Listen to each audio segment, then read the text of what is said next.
Assalamualaikum warahmatullahi wabarakatuh. Waalaikumsalam warahmatullahi wabarakatuh. Bismillahirrahmanirrahim. Allahumma shalli wa sallim ala sayyidina Maulana Muhammadin wa ala alihi wa sahbihi ajmain. Amma ba'du. Ingkang sangat kula hormati Ibu Nyai Haja Zakia Imam Yahya sedanten para putra-putra Gus Imam wonten Gus Reza, Gus Iim, Gus Nabil, Gus Istil, Habib Muhammad Al-Habsyi, Gus Kaula Haji Abdul Rauf Maimun Sibar, ingkang kula hormati para santri yang sangat kami cintai. Ini semoga saya jadi wali penuh. Amin ya rabbal alamin. Karena malam ini malam yang saya benar-benar tawadhu. Tawadhu itu sopan sekali karena diatur-atur ya mau, didolimi juga mau. Jadi ini benar-benar malam yang spesial bagi saya karena saya ini kalau di Rembang termasuk sudah kiai. Di sini dengan semudahnya diatur-atur, diberi gelar yang paling tidak saya suka. Karena saya memang nggak pernah ingin terkenal, ingin viral, tapi itu Allah yang menghendaki, bukan Gus Reza. Jadi kalau protes saya ya protes sama Allah Subhanahu wa Ta'ala. Tapi begini, sebetulnya kita ini punya hubungan rahim ilmu. Saya akan matur serius sekitar 15 menit, guyon 10 menit, setelah itu selesai. Secara kesanatan ilmu Lirboyo itu kita tahu guru saya Al-Alim Al-Alamah Kiai Haji Maimun Sibar dulu itu ngaji di sini di Mbah Manap, di Mbah Karim. Dari keunikan ngaji itu adalah ketika bangun ngaji sama Mbah Zubair Syuzurul Zahab itu Finnahwi karangan Ibnu Hisham itu hanya separuh. Delalah pas kesini padahal Mbah Zubair sama Mbah Manap itu tidak wianan.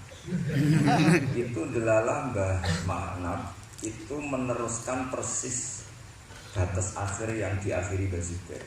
Jadi tidak ulang lagi, diteruskan. Kenapa tidak diulang? Karena bacaannya Mbah Zubair ini sudah benar. Sehingga Mbah Karim tinggal meneruskan bacaan yang pernah dibacakan siapa? Mbah Zubair. Ini termasuk wa min karomati, termasuk keramatnya Mbah Karim. Saya tidak tanya apa Gus Reza keramat seperti itu, karena saya yakin ya pasti keramat.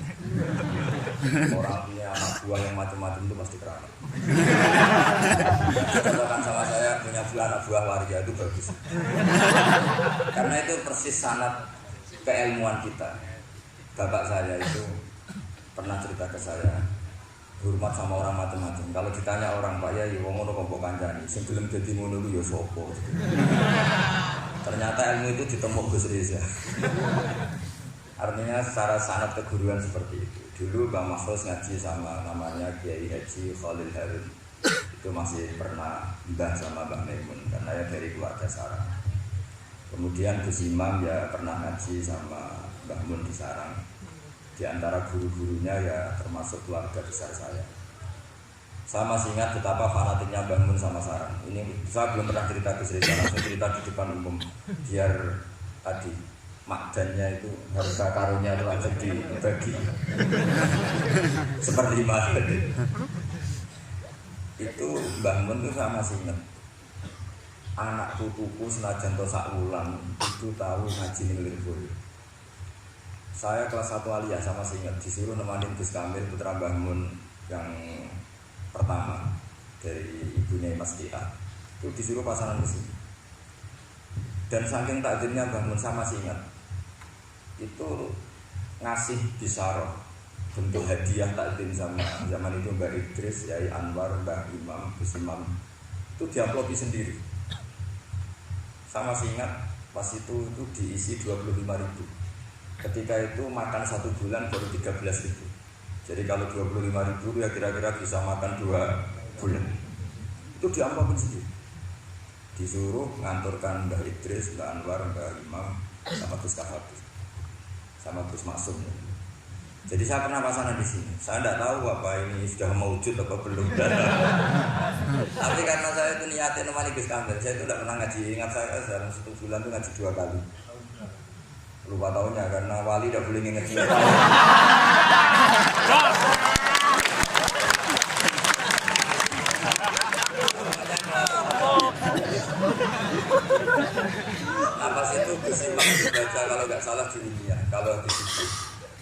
saya ini santri sarang yang seringnya habis subuh itu tidur. Jadi dalam 1 bulan hanya ngaji 2 kali.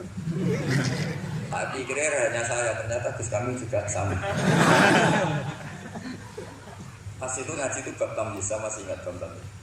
Saya sudah termasuk pintar gitu, sudah pintar. Hanya sudah lihat. Tapi saya terus ngaji karena ingin dapat barokahnya Gus Imam pasangan. Karena memang disuruh bangun. Anak putuku senajan 1 bulan harus pernah ngaji sih. Bulan berikutnya, bulan Ramadan berikutnya Gus Sofi. Yang saya paling mengenang dari ngajinya Gus Imam bilang gini pas bab tamyiz. Pokoknya tamyiz itu gampang. Mestinya kan al-ismu, al-mansubu, terus al-mufassiru, imam bahama minal jawad ya. Ini mau sialah kok malu. Jawad enggak? Jawad. Yakin sekali. Karena masih jurumi ya. Nanti kalau sudah fudori mungkin ngeper.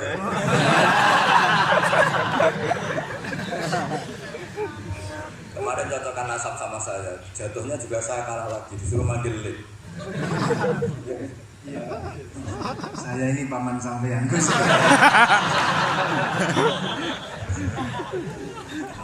Bener nasib ya. Makanya beliau ini mau diatur karena selain nasabnya juga ponakan saya. Tapi selain itu juga ad-dhaif kal mayyit. Tamu itu koyok mayyit. Walaupun toh ada orang yang bilang tamu itu adalah raja. Iya, raja sing dadi mayit. Astagfirullah. Ada tuh seperti ini.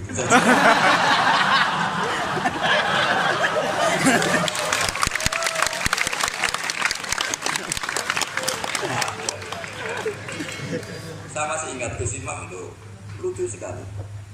Cuma lucunya lebih benar dibanding putranya urusan. Itu kalau baca tamyiz. Tamyiz itu gampang. Beliau nggak pakai takrif atau definisi yang ada di jurumnya. Atau bermuni apa nih? Ya berarti tamyiz. Itu saya pulang ke kamar. Kamar saya di baratnya dalamnya Gus Kafaki. Karena ada kamar madhep timur. Utaranya musola persis juga ada kamar menghadap timur. Saya di situ. Tiap malam tuh nyewa sepeda ontel, kalau nggak salah harganya 125 rupiah lah, 25 terus ke Doro nyetel radio. Jadi kalau malam tuh nyetel radio di Doro. Ya sudah kegiatannya gitu. Tapi saya ya Islami sering ngaji di Bakarim. Mungkin sering saya memang bisa disapa situ loh. Akhirnya dalam 1 bulan itu saya pasangan. Pas tanggal 21 pulang karena Gus Kamil itu putranya Mbah Mun, semua kiai sini nyangon Gus Kamil. Yang lucu dari itu begini, bisa bertanya, awak gak muni abah ya boten terus ditanya wae. Hanya tadi beliau gak bilang untuk abah boten ya, berarti sebenarnya jurnalis. Dari Mbah Mun ke kita itu jelas ini untuk ini, sehingga kita gak berani pakai. Sampai komandan Gus. Tadi humus tadi apa seperti itu. Nah ini cerita ilmu, enggak sulus. Biar jenengan tahu bahwa sanad saya dengan Gus Reza ini zuriatam ba'duha min ba'd. Apalagi sekarang Gus Iim ini tadi cerita-cerita ke saya dapat generasi keempat dari Kiai Mahfud. Jadi istrinya Gus Iim binti Kharir bin Muhammad bin Mahfud. Pak Mahfud itu tokoh yang sangat-sangat diidolakan oleh Mbah Maimun Zubair. Karena ketika ada Alfiyatus Sirahnya Imam Suyuti itu tidak ada yang bisa mensarah sampai datang seorang termas. Kalau beliau mungkin tidak bilang orang termas, mbahnya istri saya. Karena kalau termas beliau nggak keren, itu mbahnya istri saya. Jadi kalau nggak mengandalkan diri sendiri, yang mengandalkan istrinya. Nah itu nggak masalah, seperti itu juga. Allah itu baik. Aman gandul karena bojone. Muga-muga keramatnya tetep aja sampai cuman gandul itu.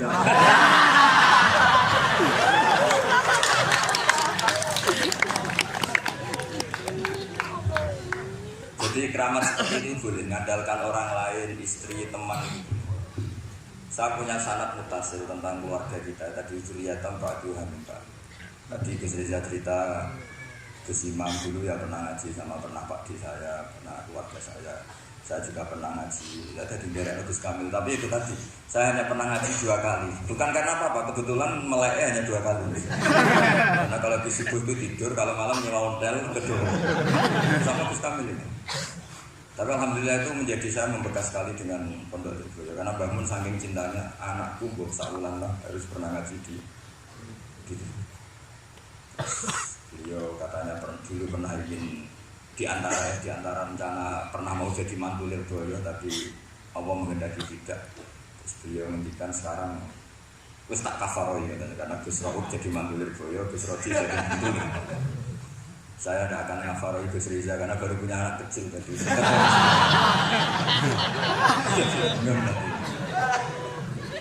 Saya teruskan menyangkut sanad-sanad tadi. Ya maksudnya Mas itu yang nulis Hasyatul Turmusi. Kalau sini bacanya Tarmasi atau Jumum? Turmusi. Ya Turmusi. Ada yang baca apa? Tarmasi. Karena nasibnya nama Ajam itu kasihan.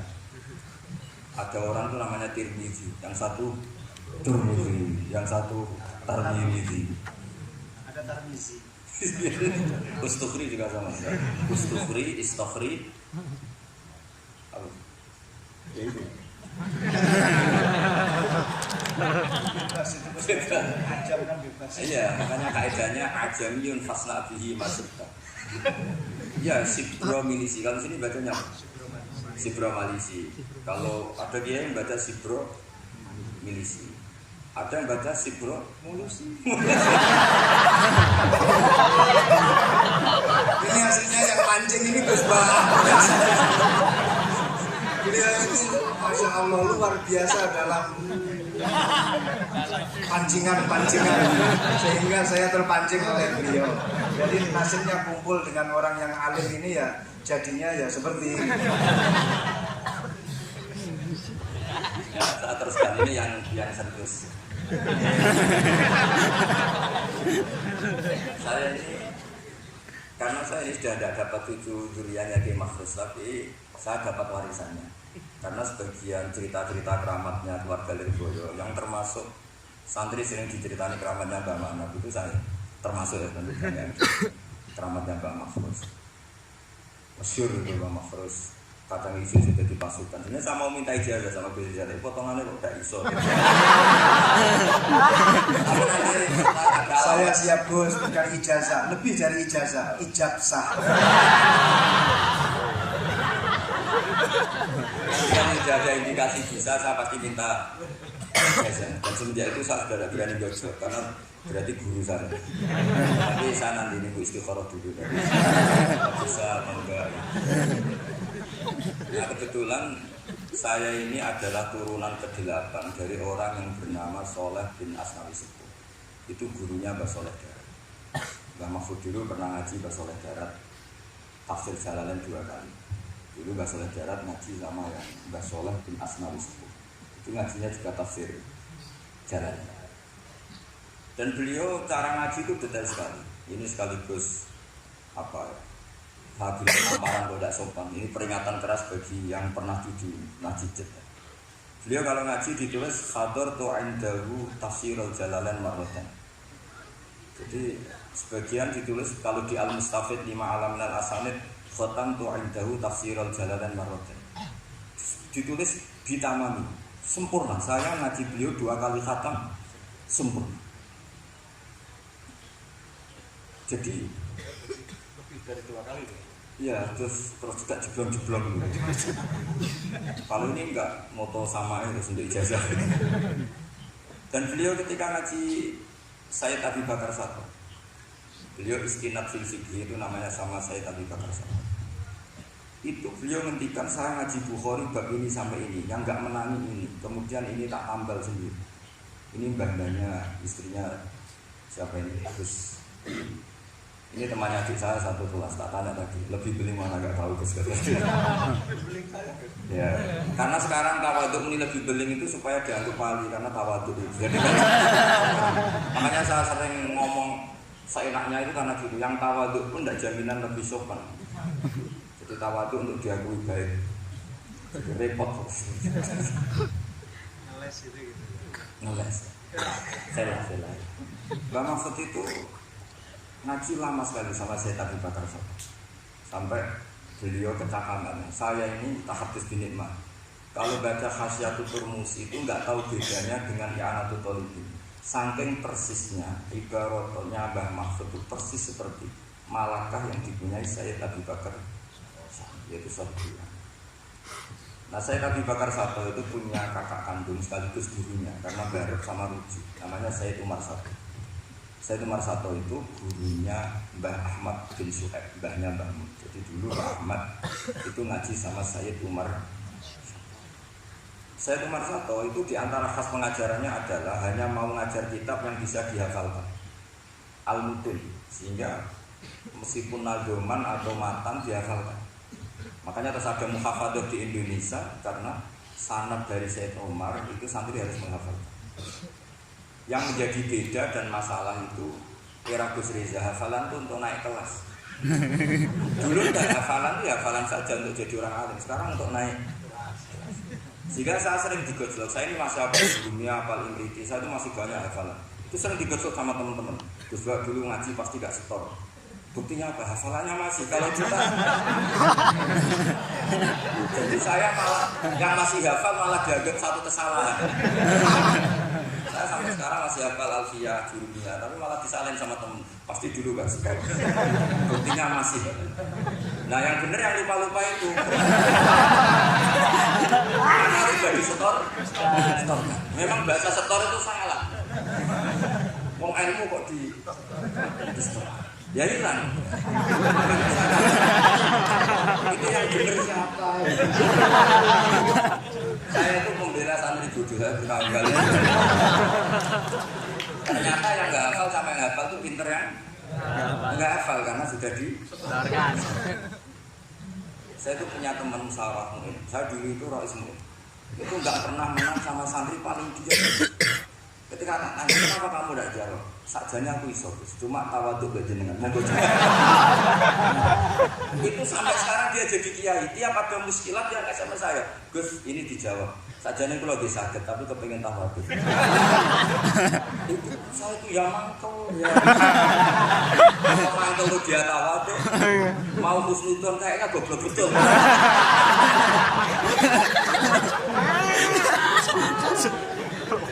Karena kalau konsultasi sama Gus cara menghadapi kiai kayak ini gimana?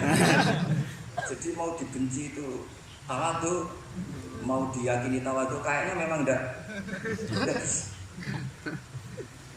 Terus saya teruskan tentang Mbah Mahfud.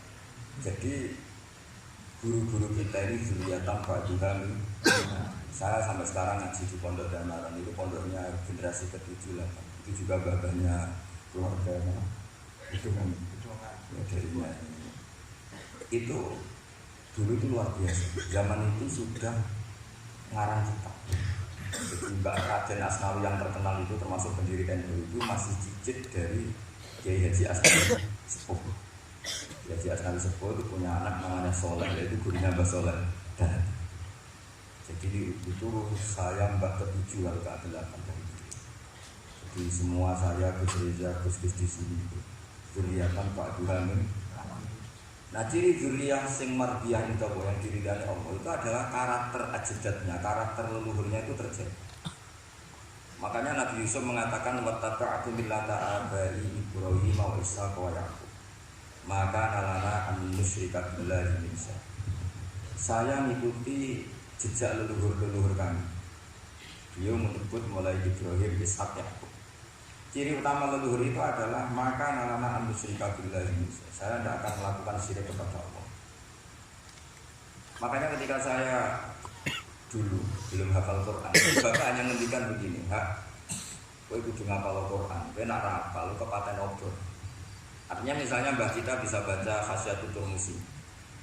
Anaknya bisa, cucunya bisa. Ini cicitnya mau tidak bisa itu malu karena bapaknya bisa. Sekali bapaknya tidak bisa, anaknya ini punya alasan, bapak aja tidak bisa. Ini bukan nyindir, perintah. Ya, kita ini bukan nyindir, tapi apa? Perintah. Jadi kalau saya tidak hafal Quran, bapak saya itu hafal Quran, bapak saya, buyut saya itu hafal Quran. Itu sekali saya tidak hafal, maka anak saya punya alasan tidak hafal karena bapaknya tidak Untuk supaya anak ini tidak punya alasan, bapak ini harus jaga tradisi itu. Wattaqatu millata. Jadi kalau Gus Rizal bisa bahasa Arab, bisa bahasa Inggris, anaknya itu bisa ngajar Mandarin. Karena sanad ini harus musalsal. Saya bayangkan orang itu tidak akan bakas Bazubair andaikan Mbah Mun tidak saling itu. Pasti bisa saja Bazubair itu nasab manusia dilupakan. Andaikan Kiai Makhrus, Gus Imam Kiai Makhrus tidak seperti itu, maka orang juga ada bakas Bakarin. Sampai Bakarin dihormati sedemikian rupa karena zuriyahnya meneruskan tradisi beliau sampai seperti ini, yaitu mengkhidmati para santri. Sekali Gus Reza dagangan, apalagi dagangan sarang BHS, itu sudah masalah. Makanya saya alhamdulillah menjadi masalah itu peringatan. Memang itu enggak wilayahnya. Jadi zuriyatan ba'duha min, sekali karakter hilang, maka akan hilang seterusnya. Saya punya pengalaman agak rohani, nanti bisa kita share ke sini. Nanti setelah saya, beliau tak beri hak ngendikan karena paman tadi. Beliau boleh mengadili, menghujat apa saja boleh. Setelah itu saya tidak balas. Sebagai latihan jadi wali itu harus wal kadhimin bisa mengendalikan apa? Emosi. Tapi nanti langsung Allah yuhibbul muslimin. Allah pasti mencintai yang baik. Itu orang-orang dulu. Yang saya paling khawatir dari dzurriyyah adalah merubah status bapaknya. Kita tahu misalnya dalam silsilah nasab Yahuda bin Ya'qub bin Ishaq bin Ibrahim. Seorang lagi ya, Yahuda bin Ya'qub bin Ishaq bin Ibrahim. Yahuda itu saudara tuanya Yusuf. Yahuda ini kemudian secara lahir kita tidak tahu sirinya apa. Dia punya aliran, punya paham atau punya milah yang seperti itu, yaitu Yahudi. Ini bisa didiskusikan oleh santri-santri apa Yahudi itu nama paham, apa nama marga, apa nama kerajaan. Karena itu bisa debat panjang dalam ilmu tafsir. Tapi karena ada cucu yang bernama Yahuda, ada orang yang mengidentikan Ibrahim itu Yahudi. Mereka delok potongan putune Yahudi. Sehingga untuk membebaskan Ibrahim dari status Yahudiyah tadi, Allah sendiri yang membebaskan itu. Dengan Allah berfirman, maka anak Ibrahim Yahudiyah wala. Kalau kita punya mbah alim alam, bapaknya alim alam, kemudian kita ini dagangan, terus kita itu ngalor itu, orang akan mengira bapak kita seperti itu. Karena teori orang Jawa kacang ora ado songgolan. Jadi yang menstatuskan para leluhur kita adalah kita. Sekali kita ini meleset, tadi kata Gus Reza yang As-Safi tadi ya, As-Safi adalah orang yang keluar dari rel mbah-mbahnya, maka status kembahnya akan hilang. Makanya banyak orang alim alama kemudian di era cucu sudah jadi ziarul karena cucunya mengharamkan ziarul, dan itu banyak sekali. Jangan-jangan mbah-mbahnya bisa baca Ihya, cucu-cucunya tidak bisa, terus bilang orang penting itu ilmu modern. Ilmu itu tidak penting. Akhirnya ya sudah orang lupa lagi karena banyak sudah ada di kholi tidak dikenal. Itu yang paling bahaya dalam status dzurriyyah. Sehingga Nabi Ibrahim itu diselamatkan oleh Allah, yaitu dengan mengutus Nabi Muhammad SAW yang beliau adalah min khalisi sulalati Ibrahim al-Khalil. Sehingga Nabi Muhammad yang meluruskan itu. Gak benar kalau Ibrahim adalah Yahudi. Karena Yahudi itu adalah marga atau aliran atau milah, terserah, karena itu ada perdebatan. Setelah Ibrahim jauh, yaitu Yahuda bin Ya'qub bin Ishaq bin Ibrahim. Ketika Rasulullah debat terbuka dengan pakar-pakar Yahudi, orang-orang Yahudi bilang Ibrahim itu Yahudi ya. Terus Allah memberi firman kepada Rasulullah SAW, antum haula'i hajjtum fi ma lakum fi ilm falimatu hajjuna fi ma laysa lakum fi. Ini perdebatan sudah tidak fair, tidak objektif. Saya, kata Nabi Muhammad, berdebat secara ilmiah bahwa Ibrahim tidak mungkin Yahudi, pengikut Yahuda. Tapi kamu berdebat secara sangat tidak ilmiah karena kamu mengatakan Ibrahim pengikut Yahudi dari Yahuda. Kenapa tidak ilmiah? Itu sama dengan mengatakan Mbah Manaf itu pengagum Gus Riza. Itu kan salah besar. Kan Ibrahim itu kan Yahuda bin Yakub bin Ibrahim. Itu sama dengan misalnya mengatakan Pak Karno itu pengagum Puan Maharani. Itu kan kacau. Mbah Hasyim pengagum Mbak Yeni. Itu kan kacau. Artinya apa? Ketika Yahuda menamakan diri atau mencatut Ibrahim dikatakan Yahudiyah, pengikut Yahudiyah, itu enggak ilmiah sekali. Karena Ibrahim generasinya jauh sebelum Yahudi. Makanya Quran meringatkan kita ini sudah debat secara ilmiah. Falimatuhajuna. Kenapa kamu justru berdebat yang sangat tidak ilmiah? Terus Quran sampai mengingatkan wa ma unzilatit Taurat wal Injilu illa min ba'di. Padahal Taurat dan Injil diturunkan setelah Ibrahim. Bagaimana mungkin Ibrahim pengikut Taurat? Wong Tauratnya saja datang setelah Ibrahim. Jadi tapi itu tadi. Karena Yahuda itu zuriyahnya Ibrahim, tetap dia ketika menamakan manhaj Ibrahim atau milahnya itu kayak iya. Saya pernah ke makam Nabi Ibrahim itu ngeri betul di Hebron di Hebron itu saya pernah ke makamnya Al Khalil Ibrahim itu di sinagog jadi kepalanya di masjid kakinya menyentuh sinagog. Yang Nabi Yusuf malah hampir semuanya di sinagog. Yang parah Yakub semuanya di sinagog karena Yakobus tadi. Artinya gini, saya dulu sebagai pengkaji tafsir itu ya iskal itu janggal. Maka anak Ibrahimu Yahudiyah wala Nasraniya. Ibrahim itu tidak Yahudi ya tidak Nasrani. Itu kan satu pujian yang sangat aneh. Itu kan sama dengan mengatakan Bahak itu ya orang PKI, ya orang komunis, itu kan aneh. Masa Ibrahim Khalilur Rahman hanya distatuskan ya tidak Yahudi, tidak Nasrani. Tapi setelah saya ke makam beliau, ternyata ada artefak fisik atau suasana fisik yang beliau bisa saja dianggap Yahudi karena makamnya di sinagog. Sama, andai kan Mbah Karim tidak punya cucu-cucu kayak Gus Imam, kayak Gus Riza, terus makamnya nyuwun sewu gak terhormat, makamnya Mbah Zubair misalnya gak terhormat, orang akan mengatakan itu makam awam sehingga tidak ingin menelan. Dan jadi itu ya berat. Mulane jenengan donga. Nggih, kula suwun sekali-kali kalau ngomong serius niki juga kok. Aku lho mboten perlu dongakno, gak ono ponakan dongakno paman. Tapi saya berkeinginan paman saya ala siratal mustaqim. Jadi semua yang saya ceritakan tadi menyangkut qadim. Sanad jadi qadim itu ya semuanya seperti yang dijelaskan Reza, hakimnya itu bingung.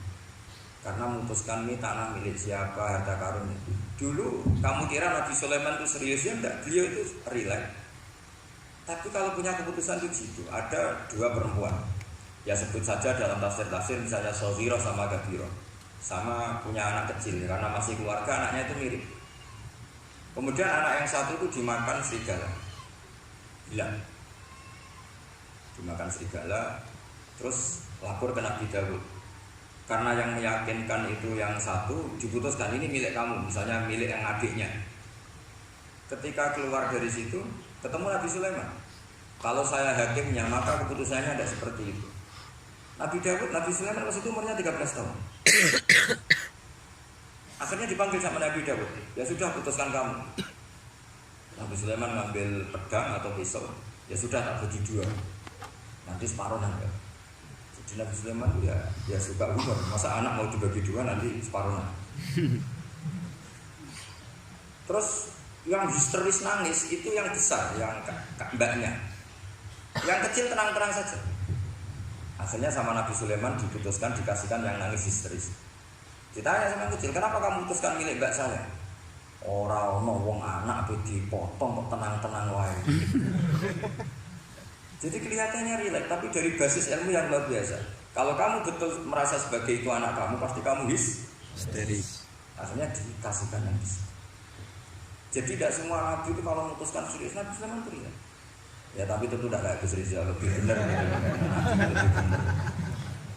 Suatu saat ada lagi perempuan cantik itu diperkosa 4 tokoh. Jangan teruskan tokoh agama, nanti saya Memang tokoh ya, orang terpandang. Setelah hamil Si 4 orang tersangka ini bilang bahwa yang menghamil itu anjing. Karena zaman itu zaman yang mungkin diktatorial ya. Ya sudah diam gitu. Singkat cerita dilaporkan ke Nabi Dawud bahwa ada peristiwa gini-gini terduga adalah anjing. Nabi Dawud ya tenang saja, enggak ngerespon. Karena biasalah wali kan tukang husnuzon. Nabi Dawud itu gayanya Nabi, gaya ala wali, jadi gampang husnuzon. Kalau Nabi Sulaiman enggak. Jadi sistem reskrim itu harus matur nuwun sama Nabi Sulaiman. Orang 4 ini dipanggil. Manggilnya satu-satu. Kamu tahu kalau dia merkosa anjing? Ya, tahu. Anjingnya warnanya apa? Hitam. Sudah kamu keluar. Keluar 3 dipertemukan sama yang 3. Yang 1 dipanggil lagi. Yang merkosa apa? Anjing. Warnanya apa? Merah. Dipisah lagi. Sampai akhirnya 4 orang itu jawabnya warnanya beda-beda. Mungkin kalau biasa mungkin ada yang bilang pink, tapi nggak ada yang pink. Akhirnya setelah semua dipertemukan bareng-bareng. Kamu tadi bilang apa? Hitam. Kamu tadi bilang apa? Merah. Kamu tadi bilang apa? Berarti padahal kamu semua bersaksi bersama bahwa orang itu peranita tadi diperkosaan, tapi ternyata warnanya anjing beda. Akhirnya Nabi Sulaiman bilang, anjingnya nggak kamu itu. Akhirnya mereka ngaku sebagai apa? Pemerkosa. Makanya dalam masalah Nabi Dawud dan Nabi Sulaiman itu Allah luar biasa mensifati. Nabi Dawud punya keramat, punya mukjizat. Kalau beliau baca tasbih, itu gunung dan burung-burung ikut baca apa? Tasbih. Semuanya ikut baca tasbih. Yusabbihuna bil asyi wal isyraq wa tayra mahsyurah kullu lahu awwal. Tapi orang itu kalau suka wiridan biasanya intelijensinya itu agak gimana? Enggak usah diterangkan, nanti sensitif. Akhirnya Allah ngakui, fafahamnaha Sulaiman wa kullan ataina hukman. Jadi kalau masalah ilmu detail itu fafahamnaha Sulaiman. Kecerdasan untuk bikin keputusan itu masih cerdas Nabi Sulaiman. Tapi kalau wiridannya itu bagus Nabi Dawud. Jadi makanya orang ini nggak sempurna, ada yang suka wiridan, ada. Makanya saat tadi itu kaget Gus Iin bilang ketua pondoknya di Istiqoroh Gus Reza itu saya tenane itu saking adabnya muji masnya apa gimana saya itu sampai sekarang nggak paham. Tapi yang jelas yang diangkat tadi jangan GR kalau itu hasil Istiqoroh. Karena saya tidak bisa yakin itu. Ya tidak bisa memaksa husnuzon. Nanti kalau di ruang dalam mau tanya Istiqoroh betul apa enggak. Tapi yang jelas tadi, nah sih kita ini alhamdulillah guru-guru kita itu wiridan jalan, dan alhamdulillah santri-santri kalau dia wiridan ya juga separuh itu bagus.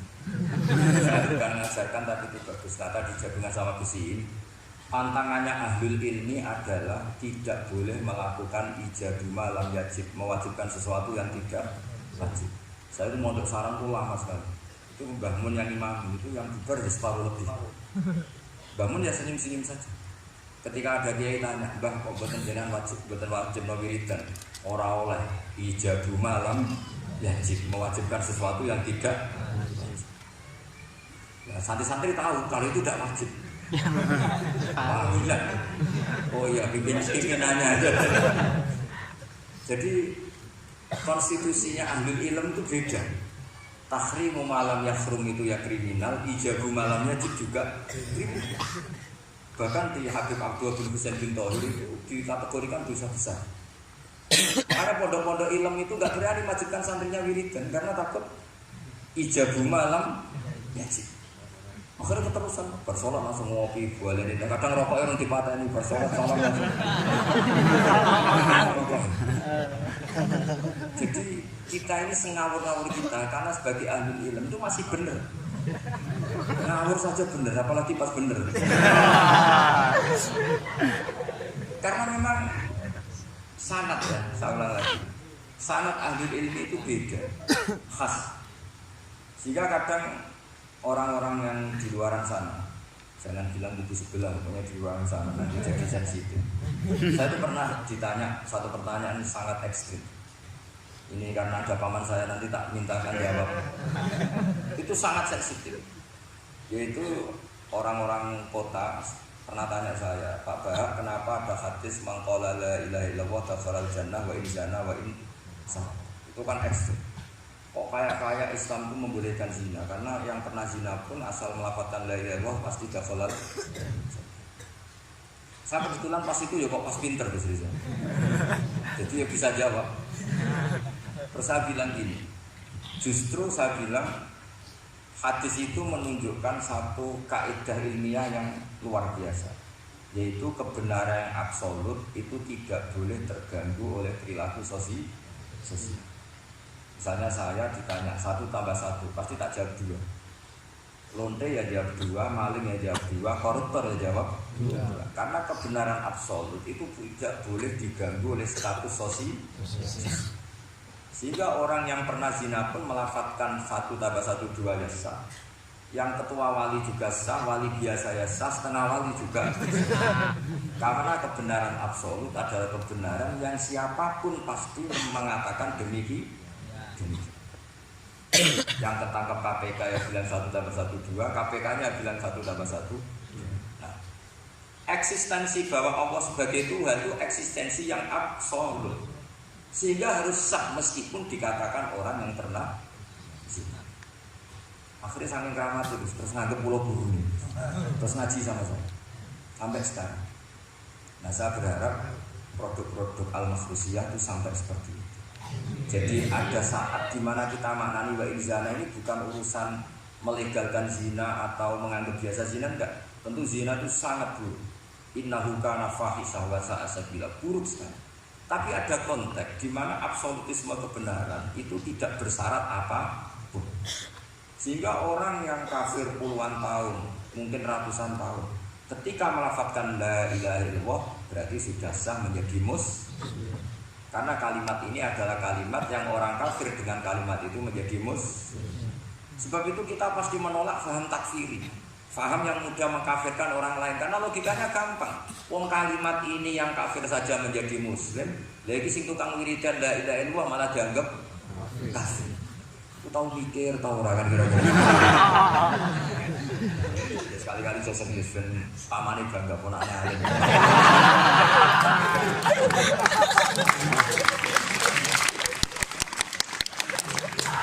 Jadi saya terpaksa ngetono alim saya dan paman bangga.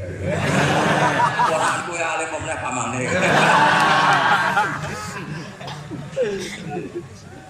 Jadi ini rileks ya. Jadi saya mohon sekali pemahaman hadis itu harus komprehensif, harus utuh. Sehingga zaman itu bukan sekedar kita. Abu Dzar itu sahabat yang khusyuk itu ya protes. Yang benar ya Rasulullah, masa wa in zana wa in sarah. Diulang lagi. Yang benar ya Rasulullah, sampai Nabi mengatakan 3 kali. Lama-lama Nabi sampai agak keras nadanya. Ngendikan ala rohmi anfi Abi Dzar. Oh dasar wong gumpung kandhane ra ngandel. Karena Abu Dzar itu orang khusyuk. Beliau tidak siap kalau orang yang pernah salah seperti itu kemudian tetap dakhalal atau sah melafadzkan la ilaha. Tapi dengan penjelasan ilmiah yang saya utarakan tadi, itu memang ini bukan masalah pelegalan zina atau nganggap zina biasa enggak, tapi masalah absolutisme kebenaran itu akan diakui oleh siapapun dan pihak manapun dan akan sah dari siapapun. Sehingga orang yang kafar tula umri, dia kafir tula umri, 80 tahun dia kafir. Kemudian pas mau mati melafadzkan la ilaha illallah Muhammadur Rasulullah, tetap sebagai berstatus mukmin. Qul lil ladzina kafaru iyantahu yufar lahum ma qad salaf. Katakan kepada orang kafir sekali dia menghentikan kekafirannya dengan talaffuz di kalimat syahadah, maka otomatis menjadi muslim. Nah, soal nanti masuk surga ya bisa kapan-kapan. Allah tidak bilang harus sekarang kan? Ya nunggu kita duluan kira-kira. Nah, bejo gitu. Tapi saya berkali-kali ngaji sudah orang Islam itu yang senang. Kita ini sudah dikasih kunci surga, miftahul jannah la ilaha illallah. Kamu harusnya nggak bisa masuk neraka. Kamu nggak pegang kuncinya, kalau kamu mau masuk. Tapi ada teman saya bilang neraka ora ono pintune Gus langsung. Langsung jengker. Nah kalau kamu pikiran gitu semoga ke situ Aduh. Jadi makanya kamu yang pede saja. Umumnya orang itu kunci itu rahasia ini sudah dikasih tahu sama Kanjeng Nabi, itu miftahul jannah. La ilaha illallah. Ya kuncinya. Alamatnya juga sudah jelas. Alamatnya itu ya safo. Karena kalau as-sakhiyu qaribun minallah qaribun minal jannah. Kalau sampean kepengin tahu alamat neraka ya bakhil tadi. Itu qaribun minannar. Jadi kalau kamu tanya alamat neraka di mana Gus? Kalau kamu medit pikir ya itu dekat-dekat situ. Nah saya nggak dekat-dekat situ, makanya saya nggak tahu neraka di mana. Jadi saya mohon sekali, dibalik saya sering guyon sama istri saya, kita ini membawa sanad yang berat. Karena di sini ada zuriatnya Ki Mahfuz, ada zuriatnya leluhur saya. Harus zuriatan ba'duha min. Jangan sampai buyut-buyut kita yang sudah meninggal statusnya rubah karena ulah para cucu kayak yang dialami tadi Yahuda bin Yakub bin Ishak bin.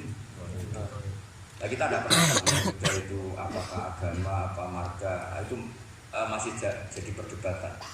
Karena kalau kamu kritik sebagai agama juga nanti repot karena ada ayat innal ladzina amanu wal ladzina hadu wan nasara was-safi. Terus man amana billahi wal yaumil akhir. Artinya ada ayat di mana orang-orang iman dan orang-orang yang hadu.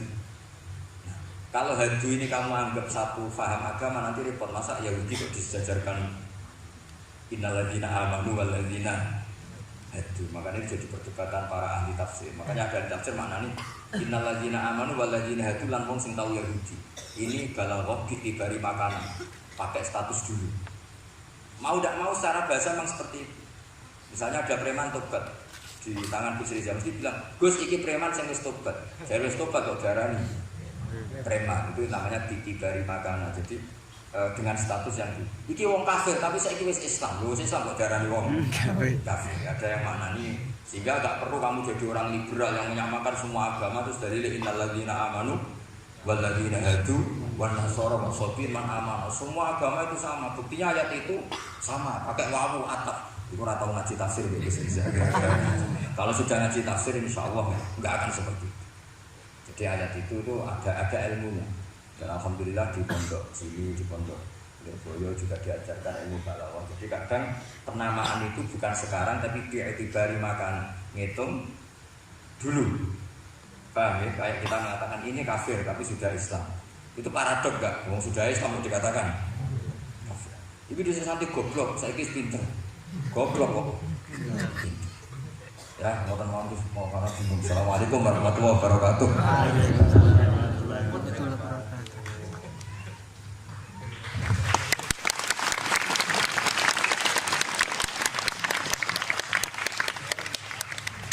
Terus kateng ponaan kawula ingkang kawula mulyakaken. Saya disuruh meneruskan oleh beliau. Saya nanti kalau meneruskan apa yang didawuhkan oleh beliau, khawatir terbukti apa yang beliau dawuhkan. Ketok ponahane pinter apa meneh pamane. Dan saya ikut kaidah beliau harus tawadhu. Jadi saya sebaiknya ya seperti tadi yang saya sampaikan, aku mundur lalu. Ada yang menarik dari beliau itu tadi terusan daripada ayat yang beliau sampaikan, walakin kana hanifan muslimau wa ma kana minal musyrikin. Ini yang kemudian menjadi jalan tengah antara perdebatan di antara apakah Ibrahim itu Yahudi ataupun Nasrani. Jawabannya adalah hanifan muslimah wa ma kana minal musyrikin. Ikut pada jalan yang lurus. Maka dari itu tadi pun juga beliau sudah memberikan arahan kepada kita, ikut pada jalan yang lurus, jalan yang telah diarahkan, yang telah diberikan oleh para sesepuh kita. Jadi sebenarnya ayat-ayat yang telah beliau sampaikan dan juga penafsirannya itu tadi sudah cukup. Kalian kalau mau mencari sesuatu jawabannya itu ada di dalam Al-Quran semuanya. Dulu itu ada satu kisah yang disampaikan oleh Dr. Ali Toharoyan di dalam satu kitab tafsir Ayatul Ahkam yang beliau karang. Dr. Ali Toharoyan ini adalah salah satu guru besar di Al-Azhar. Beliau mengisahkan ada seorang yang fanatik sekali dengan Al-Quran.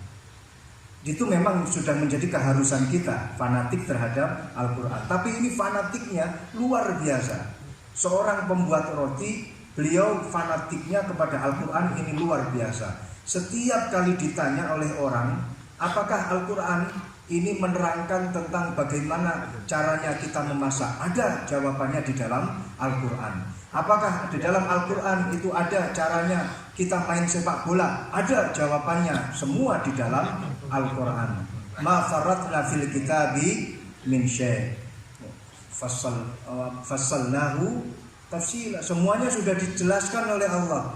Allah di dalam Al-Quran menjelaskan semuanya secara rinci malahan. Suatu ketika orang ini ditanya oleh salah satu tamunya, Anda yang fanatik terhadap Al-Quran? Iya, saya fanatik dan kita wajib fanatik terhadap Al-Quran. Sekarang saya ingin tahu jawabannya. Dari satu pertanyaan, apakah Al-Quran itu menjelaskan bagaimana caranya membuat roti? Anda kan sebagai pembuat roti, Anda sebagai tukang roti. Saya ingin ayatnya apa di dalam Al-Quran, bagaimana caranya membuat roti. Si tukang roti ini secara refleks langsung menjawab, ada. Ayatnya apa? Fas'alu ahla dzikri in kuntum la ta'lamun. Kalau tidak tahu, tanyalah kepada yang tahu. Jadi kalian kalau tidak tahu, tanyalah kepada Gus Baha. Itu yang wajib menjawab pun juga sebenarnya Gus Baha. Wal afu minkum. Assalamualaikum warahmatullahi wabarakatuh.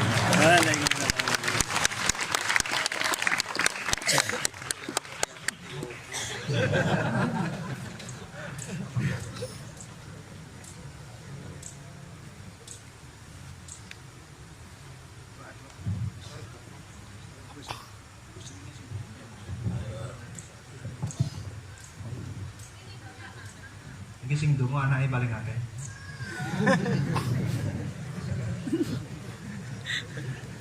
Sing dongo sing durung duwe anak, muga-muga tak oleh anak. Amin. Sing duwe anak ndongakno sing durung duwe anak, soalnya pengalaman.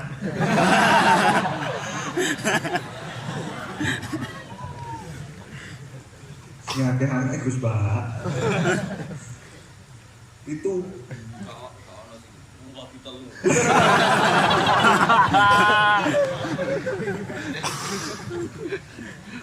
Ridho ilah wa syafat Rasulullah ala niyati sidqi wal qubul wa salam al-mahmud bi jahi syafat Rasul barakatuh bin nuri sirril Fatihah.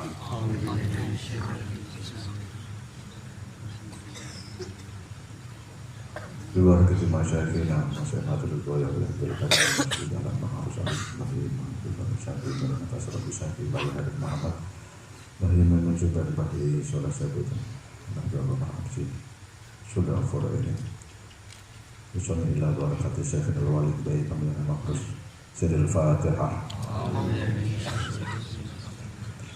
Rahman Ar-Rahim Malik Yawmiddin Ya Rabbi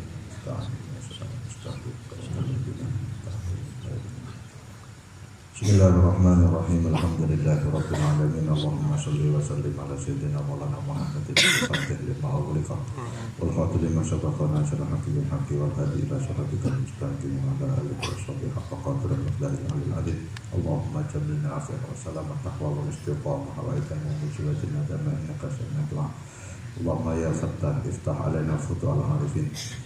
افتح علينا فتح العارفين افتح علينا فتح العارفين واجعلنا واولادنا واساتذتنا وجيراننا من العلم على خير القران واجعلنا واياهم من العلماء العامل بعلمهم واجعلنا واياهم من عبادك الصالحين واجعلنا واياهم من الناجين الفائزين من امور الدنيا والدين يا ربنا لك الحمد. اللهم بارك لنا في المرضى بارك في علومنا وارزقنا واعمالنا واولادنا وامهاتنا وجماعتنا وبارك يا الله في مجلسنا هذا